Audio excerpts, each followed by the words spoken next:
आज हम जिस टॉपिक पर बात करने वाले हैं वो है मुंह की बदबू।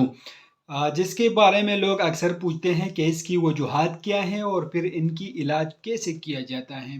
वजूहात तो मुख्तलिफ हो सकते हैं। जैसा कि अक्सर लोग मुंह की सफाई नहीं करते या मुंह की सफाई तो करते हैं लेकिन ठीक तरह नहीं करता। जो खुराक खाते हैं तो मुंह की सफाई ठीक तरह न करने की वजह से मुंह में बदबू रह जाती है।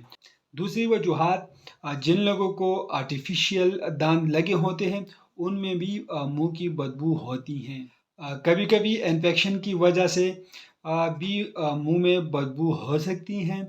डेंटल इन्फेक्शन हो गई हैं तो उस वजह से भी मुंह में बदबू हो सकती हैं, या मैदे में तकलीफ हो तो उस वजह से भी मुंह में बदबू होती है, और शुगर की वजह से भी मुंह में बदबू होती है। ये इसकी मुख्तलिफ काजेज़ हैं जिसकी वजह से मुंह में बदबू पैदा होती हैं।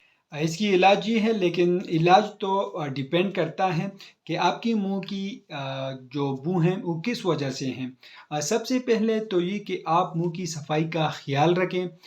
इन्फेक्शन हो तो उस इन्फेक्शन का इलाज करवाएं, अगर डेंटल इन्फेक्शन हो तो उसका इलाज करवाएं, और आपने मुंह की जो सफाई है उसको खास ख्याल रखें। अपने मुंह में रोज़ाना ब्रश करें।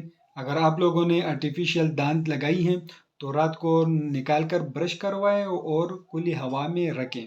अगर मैदे की वजह से बदबू आ रही हो तो फलों का इस्तेमाल करें। आपको चाहिए कि चबाने वाले फल जो है उसके ज़्यादा का ज़्यादा इस्तेमाल करवाएं, और चाय जो है उसका कम इस्तेमाल करें। और चाय जो कि इस्तेमाल से न सिर्फ दांत जो है ख़राब होते हैं बल्कि इससे मुंह में बदबू भी पैदा होती है, तो आप लोगों को चाहिए कि चाय का इस्तेमाल बिल्कुल कम करें। तंबाकू नवेशी से जो परहेज करें उसको बिल्कुल जो है इस्तेमाल ना करवाएं। रात के मुंह की सफाई करें, रात को मुंह साफ करें, और अदरक का 1 इंच का टुकड़ा मुंह में चबाएं और कोशिश करें कि ये रस 1 मिनट मुंह में रहे, इसके बाद पानी ना पिए। या छोटी इलायची मुंह में रख लिया करें, इससे मुंह की बू जो है वो दूर हो जाती है। ताज़ा पानी में नींबू का रस निचोड़कर गरारे करें, ये भी मुंह की बदबू के लिए बहुत ज़्यादा मुफीद है। इस पर अमल करें, मुंह की बदबू जो है ये ख़त्म हो जाएगी। तो ये कंप्लीट इन्फॉर्मेशन है, मैंने आप लोगों के साथ शेयर करी। तो आप लोगों को इन्फॉर्मेशन कैसे लगी हमें कमेंट करें, हमारे वीडियो को लाइक करें, चैनल को सब्सक्राइब कर दीजिए, हमारे फेसबुक पेज को लाइक करें, हमारे टिकटॉक अकाउंट को ज़रूर फॉलो करें। हमें इजाज़त दीजिए। अल्लाह हाफिज़।